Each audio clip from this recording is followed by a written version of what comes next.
Judge allows public release of Volume 1, blocks Volume 2 of Smith's report on Trump cases. A federal judge has cleared Volume 1 of Jack Smith's report on investigations into Trump for release, but blocked Volume 2 pending legal review. A federal judge has cleared the way for the public release of Volume 1 of Special Counsel Jack Smith's final report on investigations involving President-elect Donald Trump while opting to keep Volume 2 of the report restricted. Volume 1 pertains to Smith's election interference case against Trump, while Volume 2 relates to the classified documents case. In a January 13 order, U.S.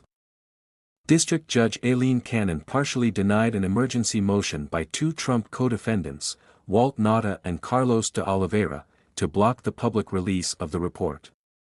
Nauta and de Oliveira had filed an emergency motion seeking to prevent the release of both volumes of Smith's report, citing concerns that it would prejudice their pretrial rights. Cannon upheld their request to restrict Volume 2, pertaining to a classified documents probe involving Trump in which Nauta and de Oliveira are co-defendants. The judge noted that release of Volume 2 would be inconsistent with the defendant's right to a fair trial. The Department of Justice, DOJ, had argued that selective release of Volume 2 to congressional leaders was in the public interest but stopped short of advocating for broader dissemination. Nauta and de Oliveira had argued that releasing the volume, even in a limited capacity, could irreparably damage their legal standing.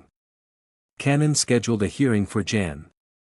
17 to address the DOJ's request for limited disclosure of Volume 2 to congressional leaders while withholding it from the public.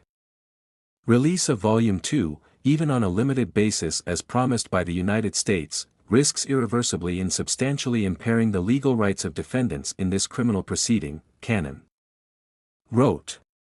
The court is not willing to make that gamble on the basis of generalized interest by members of Congress, at least not without full briefing and a hearing on the subject. The judge noted that a portion of the hearing may need to be conducted under seal to prevent parts of Volume 2 from being disseminated to the public. However, Cannon agreed with the DOJ's position that Volume 1 contained no substantive references to the defendants or the classified documents case.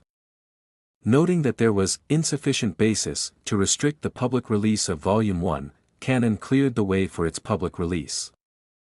After Trump won the presidential election, Smith moved to dismiss the classified documents case and the election interference case against Trump, citing DOJ rules around not prosecuting presidents. The motions to dismiss were made without prejudice, meaning charges could be refiled after Trump finishes his second term as president. However, the statute of limitations and the prospect of Trump pardoning himself stand in the way of potential reprosecution. Federal law requires special counsels to prepare a final report outlining their prosecution decisions and submit it to the Attorney General, who has the discretion to determine whether the report will be made public. Attorney General Merrick Garland said last week that both volumes of Smith's final report would be made public when the courts give it the green light.